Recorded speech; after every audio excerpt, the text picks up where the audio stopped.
Hey everyone, it's Tristan with the Living Learning Communities, and I'm here with Todd Euglow from the Career Center. So the first question is, Todd, who are you? What do you do? Yeah, so like you said, my name is Todd Euglow. I'm a career resources specialist here at Missouri State University. So I have the privilege of working in our career center and assisting students in their career development. So that can be students who are completely unsure about what they want to do, maybe exploring majors or career options, all the way up to students who are pretty confident in where they see themselves going post graduation and assisting them with searching for jobs, internships, preparing for graduate school. So that includes resumes, cover letters, mock interview preparation, pretty much anything to help prepare you to experience life after college. Awesome. And is it true that students can still use the Career Center after they graduate? Yeah, absolutely. So we have a saying that once a bear, always a bear. So even after you leave, if you're still having trouble finding a job, or if in a few years after you graduate, you find yourself taking some different pathways or exploring different options, we're always available. I always like to use the example of a student I met with a few years ago who actually graduated in the 80s and was coming back into the workforce and needed some guidance and some assistance with that. So definitely, there's no time continuum on that. Well, that's great information to know. Todd, so if I wanted to get to know you as a person, what would I need to know? Yeah, that's great. As a person, I am a very big, I guess, person who really enjoys the outdoors. So I spend a lot of time hiking, doing things, just anything I can outdoors. Obviously, it's a little bit more difficult in the wintertime, but try to whenever I can. I'm a huge Kansas City Chiefs fan, and so I like to root them on every season. And I always like to say I was a fan well before the Super Bowl. So I've been around between the ups and the downs and everything in between.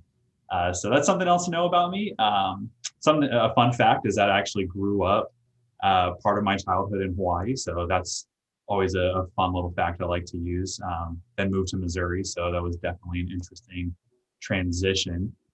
So my dad was also in the military, and so didn't have to move around as much as some individuals do, fortunately. But that kind of shaped who I am today, and some of my work ethic, especially. Where's your favorite place to hike in Springfield?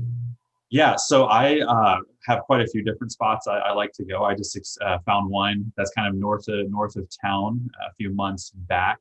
I believe it's called Lost Hills. I think that's the name of it. So it's part of the Springfield Park Board. I like it because I don't think a lot of people know about it, and so the crowds are usually pretty minimal. So Well, the secret's out now. yeah, right. I know. So students are, they're getting ready for finals and stuff. What advice does Todd have for finals? Yeah, that's a good question. I think it's really important to not underestimate, how much time you need to prepare for your final. So, there's always that rule of thumb of preparing, at least a few hours for every hour, credit hour that you have for a test. I think it's really important to ensure that you do that even more so when it comes to preparing for your finals. I think sometimes they catch students off guard. And so making sure that you're planning ahead. I'm not a big fan of cramming, even though some people think that's a good way to retain information. I think the earlier you start preparing for those finals, the better.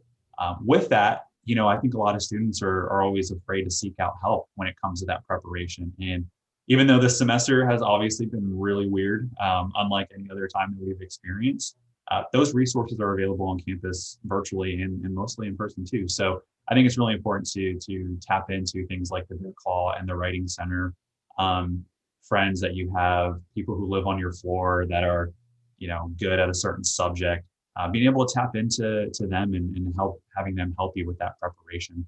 Sometimes it's more difficult to do it on your own, and it's okay to ask for help. Oh yeah.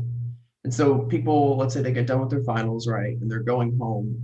And it's the first semester that they've had. And now maybe they're kind of starting to think like, maybe I don't want to be a geologist, or maybe I don't want to be that. And so like when they go home to their families, like how do you recommend people have those sort of conversations of like, hey guys, I think I want to change my career path, or like I think I'm not really into what I thought I was into. Sure. Yeah, I deal with that quite a bit with students in our office. A lot of students who have certain expectations that they may have to meet, from family expectations, or sometimes it's even their own expectations they have on themselves. I think it's really important that if you're going to go into that conversation with parents, is to be prepared for that, and not just jump into it. And part of that is going to depend on the relationship, obviously, you have, with your parents and your family members. But I think it's always great to have thought about beforehand, kind of, well, if you're not going to do this, what are some things maybe you would be interested in? Even if you don't have it fully fleshed out, or know a whole lot about it, I think it's really important to come at that conversation with a, like, yes, but, or no, but. And I think that really can be helpful in assisting your parents with navigating, or whoever, or is kind of your parental figure at home, navigating that conversation. One thing I do quite a bit with students is help them kind of role play that scenario. And so if that were something that you were nervous about, that is an opportunity that you can, use the Career Center for, to help you, doing that research. So that way you feel like you can go into that conversation with some ammunition to say, like, well, I did research on this career that I'm thinking about, or here's what I know about some of the areas that I'm thinking about, or here's why I want to maybe look at this. And so definitely that preparation piece, and we're here to help students with that. So I always like to say I changed my major multiple times when I was in college, probably about 4 or 5 times. And fortunately enough, my dad was like, whatever makes you happy. But I know that's not the case with everyone, and that's a real tough conversation to have. But like I said, practicing beforehand and being prepared going into it is a really good approach. Good. So, like, let's rewind back to when Todd was in college and you go home for like holiday break. What do you think? What do you remember is like the biggest adjustment from like living alone by yourself in your room and then like going back home to your parents? Like, what's the biggest, like, oh man, I remember that. Yeah, I would say the biggest adjustment was not having a lot to do all of a sudden. For a whole semester, for 15 or 16 weeks, I was involved in a lot of things on campus. And so, going to student organization meetings and homework and preparing for tests and volunteering and all those other things I was doing. And then you go home and it's like, okay, well, I have 4 weeks to like just not do anything, which is a good and a bad thing. If I were to rewind back to that period of time, I would have thought about, like, what were some hobbies maybe I could have picked up, or what were some things personally that I enjoyed that I wanted to spend more time doing, other than just like, sitting on the couch playing Xbox, which is what I did a lot during those breaks, which is okay. You want to have that time to relax, and you want to have that time to kind of unplug and decompress for a bit.